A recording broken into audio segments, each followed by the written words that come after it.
Isso aí, né? Falar de homem daria assim uns 3 ou 4 programas, muita coisa. Verdade, verdade.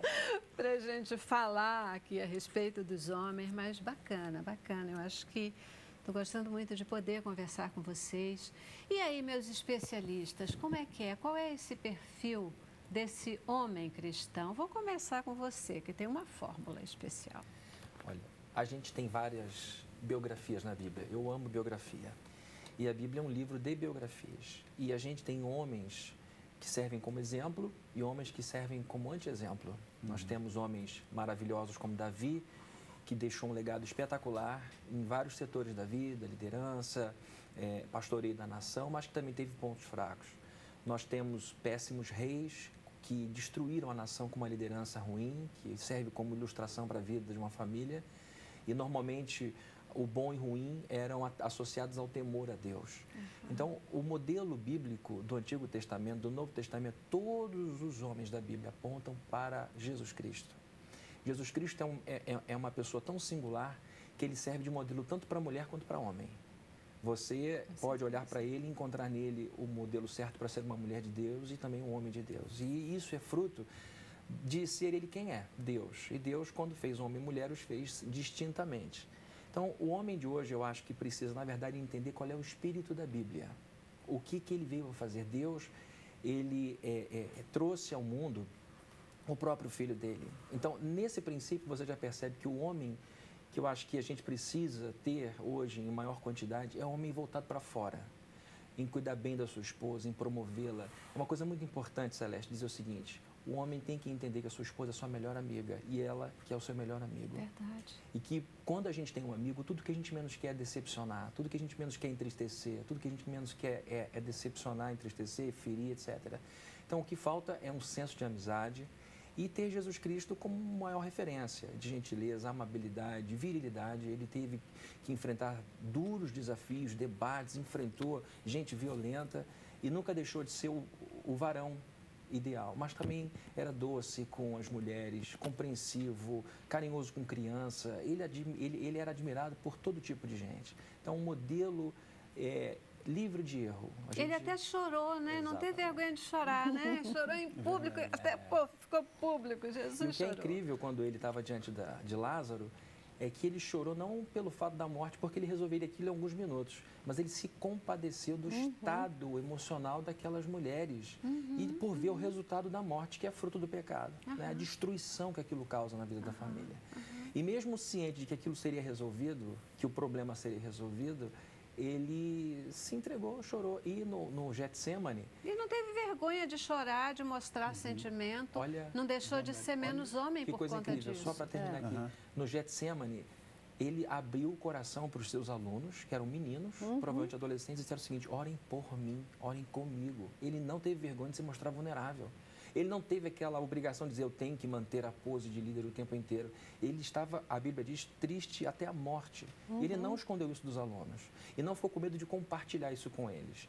Então, Jesus é um modelo espetacular e que tira qualquer dúvida sobre qualquer homem que em algum momento tenha medo de mostrar aos filhos: olha, eu não tenho como pagar isso para você agora, eu não tenho como prover isso para você nesse momento, sem perder com isso a sua posição de viril de varão. Sem sombra de dúvida, eu concordo plenamente com o que o Fabrício falou, só que antes do homem se projetar para fora, ele tem que ter um olhar para dentro dele mesmo e ter a consciência de que é necessária uma mudança. Na nossa igreja, a gente tem desenvolvido uma série de atividades focadas exatamente nessa questão de permitir ao homem que ele se reconstrua junto com outros homens. Muito bom.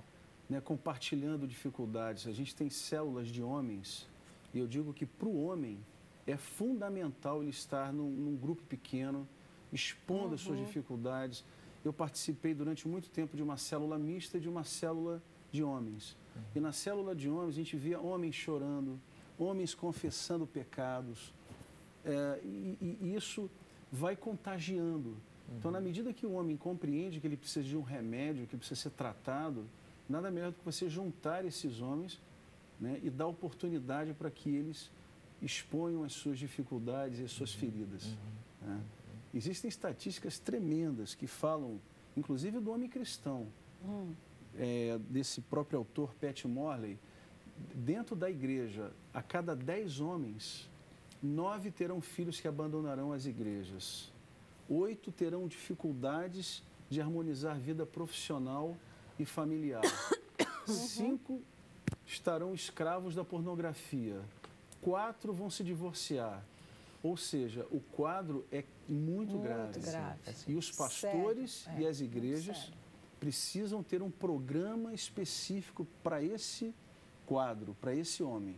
Verdade. E as igrejas que têm se despertado nesse sentido, têm avançado no sentido de trazer o homem para uma posição muito mais sadia, muito mais construtiva, né, para transformar a família. Eu acho que quebrar esse paradigma que igreja é lugar de mulher. Exato. Né? Então, infelizmente, isso se perpetuou ao longo da história. Quem cuida da vida espiritual é a mulher, quem vai para a igreja orar é a mulher. Então, eu acho que esse espaço... Falou em oração, é mulher que ora, né? Então, eu acho que abrir esse espaço para essa voz masculina, esse espaço tem sido extremamente rico. Na nossa própria experiência também, no nosso ministério, nós acabamos de ter um evento com 800 homens, que foi assim, uma alegria imensa você conseguir reunir num evento 800 homens. Claro, nós tínhamos reunido 1.500 mulheres, continua ainda sendo.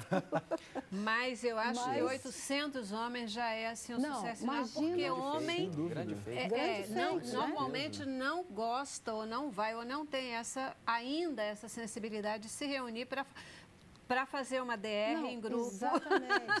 Uma DR, discutir uma relação em grupo masculino, imagina. Homens, eles estavam no mesmo lugar, ouvindo homens falar, dando testemunho. Então, assim, isso, eu acho que, por isso que eu falei que eu tenho muita esperança, né, nesse momento que nós estamos vivendo, desses movimentos, de dar essa voz para o homem. O homem pode estar na igreja, a igreja é lugar de homem. Com certeza. Orar é lugar de homem. Eu acho que isso vai ser assim, revolucionário o que vocês estão fazendo, o que nós estamos fazendo, né, o que vocês estão fazendo. Imagina, né, se a gente for nessa proporção, dentro de alguns anos nós vamos ter uma liderança masculina, mas uma liderança masculina com temor de Deus. E eu acho que essa liderança masculina que reflete Jesus, que reflete a postura do nosso Senhor, aquilo que realmente Ele tem esperado dos homens. Porque se a gente considera essa metáfora de Paulo, que Jesus com a igreja, o amor, Ele se deu, né? E aí eu entro num ponto também que eu acho que é interessante vocês estarem pensando sobre isso. Eu acho que o homem precisa ter uma autoestima muito boa. Porque se o homem não se amar, ele não vai amar sua esposa e não vai amar seus filhos. Com certeza. Porque isso é da nossa essência, né? Se ele não se amar, se ele não se encontrar, né, naquilo que o Alexandre estava falando, né? O interno, a gente tem que cuidar do interno. Ele precisa se sentir bem consigo mesmo, né? Feliz com quem ele é.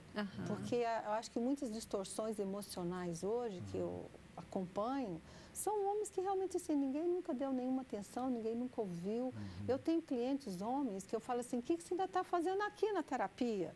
Mas ele fala, é o único lugar, você é minha única amiga. Aí eu fico chocada com isso. Esse é o único lugar onde eu posso falar de questões que lá fora não tem espaço. É aquilo que o Fabrini estava falando, de que o meu melhor amigo é meu marido, minha melhor amiga é minha esposa, né? O tempo vai passar, os filhos vão embora, quem vai ficar? Né? Somos nós dois, né? Somos nós dois que vamos viver a eternidade, que lá velhinhos, que a gente vai entender um ao outro, né? Que vai se completar, aí que entra vai se a valorização atender. do casamento, né? Que é outro ponto que eu acho assim, a minha experiência na terapia familiar mostra que a cultura latina é a cultura da família e não do casal. Perfeito. Assim que nasce o primeiro filho, as estatísticas mostram que os casamentos começam a acabar com o nascimento do primeiro filho. Por quê? Porque vira família e o casal some. Então, esse também é um ponto importante. Bacana, e eu acho que do que você está dizendo, uma coisa para a gente enfatizar é que a família será mais forte quanto mais forte for o casal. Né? Essa é a chave. Mais forte for o casal. Uma coisa muito boa aqui desse papo é que a Bíblia diz que os dois se tornam uma carne. Em nenhuma outra relação humana existe esse tipo de metáfora.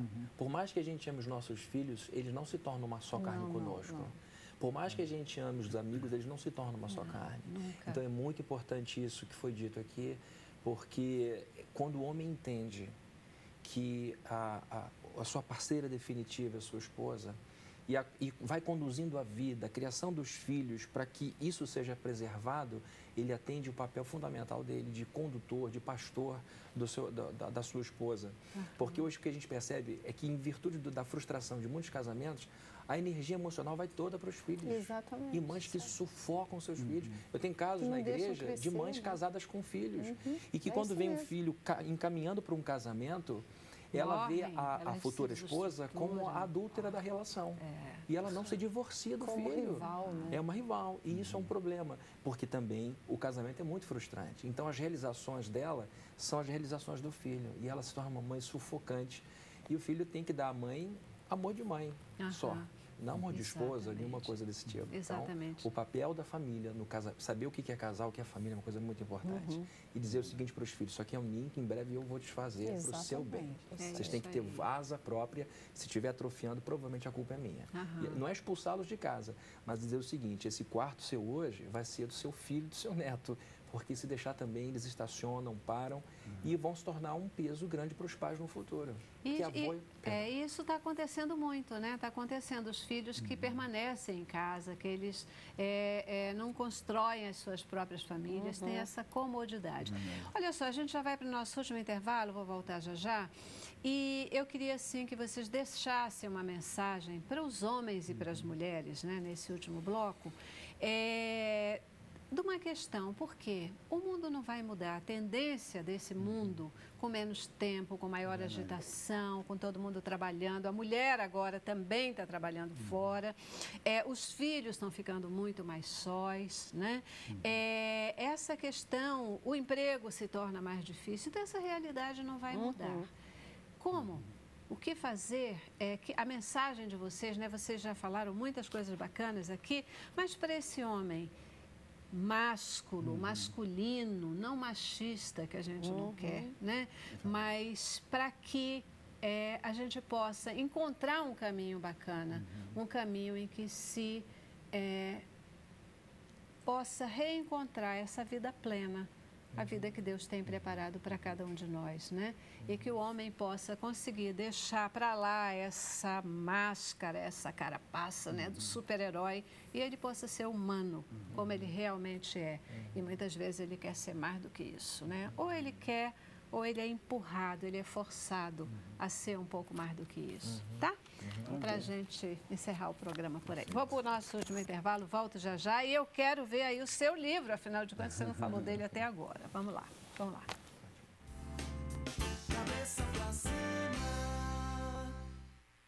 Eu quero